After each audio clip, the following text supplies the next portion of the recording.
It's very clear that what we have done as a city over the last 6 years to reduce violence has not worked. To ITM8 now, local leaders say the elected officials aren't doing enough to stop the surge of violence here across Indianapolis. So now they're calling on the state to make changes to the legal system. Indy has hit an all-time historical record with 248 people killed already this year. ITM8's Jasmine Miner was at a press conference with those leaders today who are demanding what happens next. Jasmine. Yeah, Phil, they were not mincing their words. Fraternal Order of Police President Rick SNYDER and activist Reverend Charles Harrison that you saw there says there are things that may seem pretty basic to those on the outside of the justice system, like judges actually reading probable cause affidavits before deciding a punishment. But they say that's not actually happening, and it's going on the full page of recommendations for the state.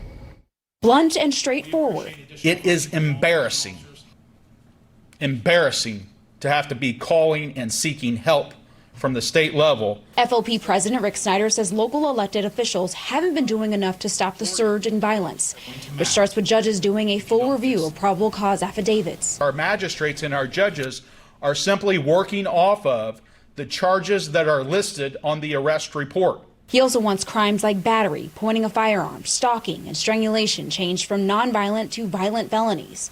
SNYDER claims that would prevent a person from being released on bond automatically. He says he understands the criticism the cash bail bond system has on communities of color and those in poverty, but also knows violence impacts those communities the most. We have been standing up as law enforcement professionals saying their lives matter, and we have opportunities to intervene and protect them, but the broken system of revolving door criminal justice is emboldening offenders who are then taking their lives. You just spoke about how, police are standing up for saving lives, protecting people, right? But even the communities of color don't necessarily feel that way. So is there changes that need to happen specifically when it comes to policing? I have 2 teenage children who were interested in going in law enforcement, but after what happened a year and a half ago and the whole Black Lives Matter movement, the kids have no interest now. Reverend Charles Harrison says he's been working to help the black community have more faith in those who are meant to protect them.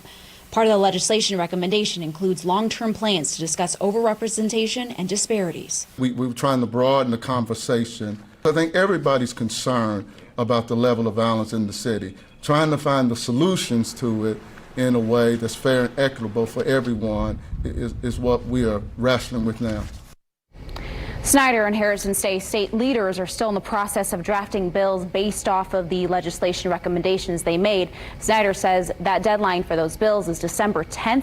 I did reach out to the city for a response to the claim that local leaders just haven't done enough on this.